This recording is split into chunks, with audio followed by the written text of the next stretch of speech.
N'itangazo AFC M23 ishyize hanze aho igaragaje itandukaniro rikomeye cyane hagati yayo y'ubuyobozi bwa AFC M23 ndetse n'ubuyobozi bwa Chilombo, aho batangaje ko mu by'ukuri nta muntu ugomba kuzamurwa ibintu bye, nta muntu ugomba kwamburwa amasambu, ndetse bakagaragaza ingingo zitandukanye zigaragaza itandukaniro riri hagati y'ubuyobozi bwa Alliance Fleuve Congo Bal M23 ndetse na leta ya Chilombo iri Kinshasa. Reka tubagezeho iri tangazo ryose uko ryakabaye.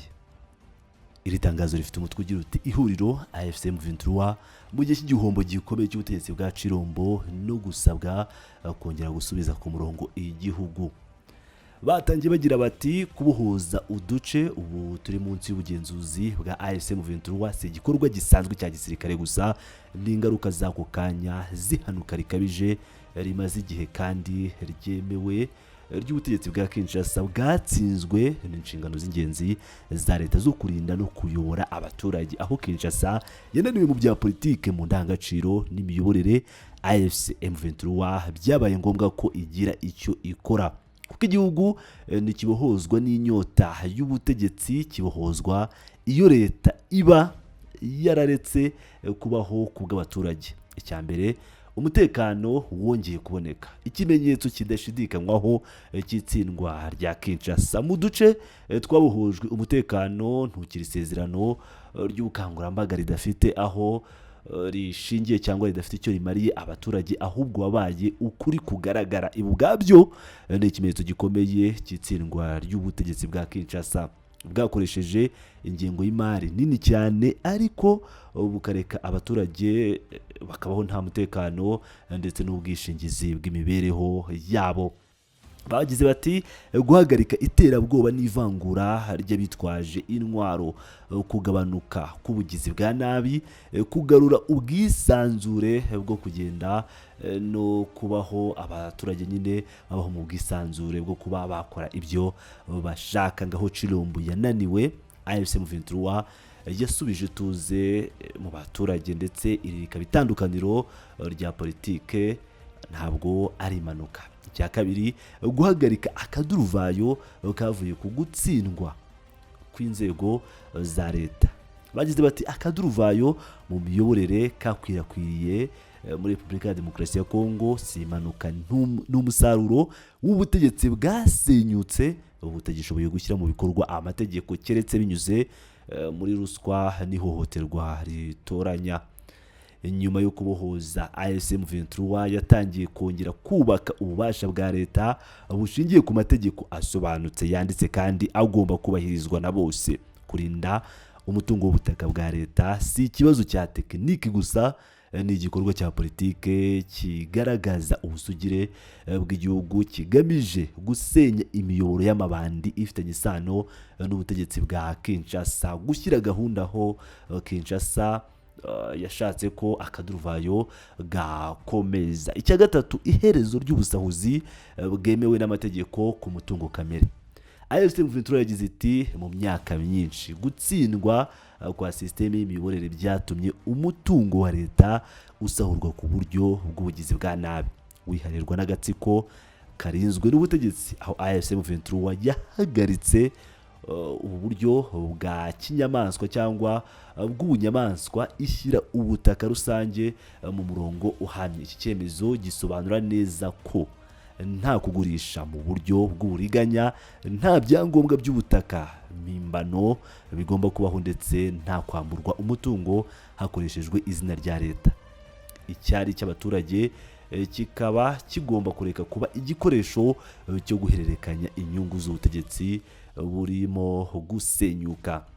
Icya kane, AFC M23 yatangaje muri iri tangazo ngo ni imyitwarire ndetse n'ihame ryo kubazwa inshingano mu mwanya wo kudahana kwa leta, ngo bitandukanye n'ubutegetsi bwa Kinshasa burangwamo ukudahana n'ubudakora cyangwa kutubahiriza inshingano. AFC M23 ishyiraho discipline ikomeye, harimo no mu bayigize ibyemezo bifatwa mu buryo bugaragara, bimenyeshejwe bose kandi bigashyirwa mu bikorwa nta vangura iryo ari ryo ryose rishingiye ku rwego cyangwa ku rwego rw'ubunyamuryango, no kuvuga ngo batitaye ku rwego rwo rwose waba uriho uba ugomba kubazwa inshingano.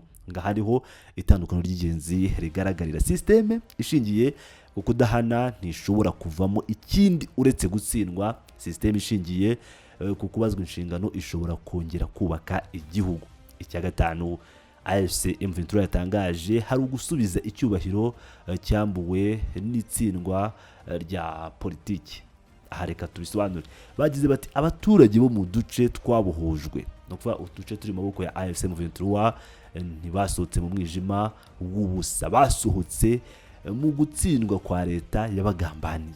Kurindwa, kubahwa no kumvwa si amahirwe ahabwa abakene uburenganzira systeme ya kera yahakanye ku buryo buhoraho. Uyu munsi abaturage bongeye kubona icyubahiro, icyizere ndetse n'ubushobozi bwo kureba ejo hazaza bafite icyizere. Iri hinduka si iry'amaso gusa cyangwa si ibintu bigaragarira amaso gusa, ahubwo ni impinduka ikomeye cyane ya politike yo mu ndiba, no kuvuga ngo yo ku isoko, ukuri kudashobora guhishwa. AFC M23 yagize ati ibikorwa bya AFC M23 nyuma yo kubohoza ibi bice byose bafite bishyira ahagaragara ukuri ubutegetsi bushingiye ku macakubiri bwanze kwemera si impinduramatwara itera akaduruvayo n'itsindwa rya leta ituma biba ngombwa. Aho itsindwa rya Kinshasa ryateje umutekano muke, AFC M23 yashyizeho ituze n'urutonde. Aho leta yasahuye yo irarinda, aho ubutegetsi bwabeshye yo irakora. Kubohoza rero si uguca ku mategeko bidafite ishingiro, n'ingaruka zifatika z'isenyuka rya politiki, kandi igihe cyose iryo tsindwa ntabwo izakomeza, igomba gukora uko ishoboye byose, gukora uko ishoboye kose kugira ngo bikosorwe. Ni ukuvuga ngo itsindwa rya politiki ya Kinshasa rikosorwe na AFC M23. Inzira rero ihagarariwe na AFC M23 izakomeza kwigaragaza nk'ukuri kwa politiki kudashobora kwirengagizwa. Ngira ngo rero nk'uko mubyiyumviye, ibi bikaba biri mu itangazo risohowe na AFC M23, aho yagaragaje ibintu bitandukanye, by'umwihariko ibyo yagaragaje bikaba bishingiye ku buryo abantu bakomeje kugenda babeshywa mu buryo butandukanye. Rero AFC M23 ikaba bigaragara ko yabujije abantu kwigarurira imitungo ya leta ya Repubulika ya Demokarasi ya Kongo nk'uko byakorwaga mbere ku butegetsi bwa Chilombo, nk'uko babisohoye muri iri tangazo tubasomeye. Umutwe rero wa AFC M23 ukaba warashyizeho amabwiriza abuza abantu kwigarurira amasambu n'inzu za leta mu bice ugenzura muri teritwari zitandukanye nka Nyiragongo mu ntara ya Kivu y'Amajyaruguru ndetse no mu ntara ya Kivu y'Amajyepfo. AFC M23 rero mu itangazo yasohoye kuri wa gatatu yasobanuye ko ari amabwiriza ashingira ku itegeko nshinga rya Repubulika Iharanira Demokarasi ya Kongo ryo ku itariki ya 18 Gashyantare 2006 ry'uko ryahinduwe n'itegeko nomero 11/02 kandi rigasubiramo zimwe mu ngingo by'umwihariko iya 64. Ashingira kandi ku ngingo z'amategeko agenga AFC M23 yashyizweho ku wa 15 Ukuboza 2023 ndetse n'izemejwe n'abatangije M23 bayitangiriza ibunagana ku wa 20 Ukuboza 2023. Amabwiriza akubiye mu itangazo rya AFC M23 ryashyizweho umukono n'umuhuzabikorwa wungirije wa AFC M23 akaba na perezida wa M23 Bertrand Bisimwe ku wa 6 Mutarama 2026, abuza abantu kwiha imitungo ya leta yaba iyubatse, itubatse cyangwa iyo leta yashyizeho mu maboko y'abikorera.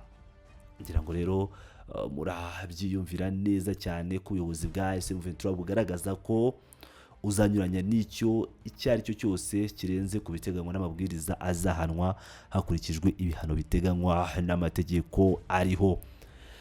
Ngira ngo rero murabyumvira neza itandukaniro hagati ya AFC M23 ndetse na leta ya Chilombo nk'uko babisohoye mu itangazo bashyize hanze. Ibi rero bikaba bigaragaza ko abaturage ba Repubulika ya Demokarasi ya Kongo muri rusange nk'uko Colonel Nanga akunda kubitangaza bakaba bakeneye ko iyi AFC Alliance Fleuve Congo Bal M23 Mouvement du 23 Mars ko baje gutabara abaturage nk'uko byagenze mu bice bya Bunagana, Rucuru, ugakomeza Masisi, uzagoma Bukavu ndetse na Uvira.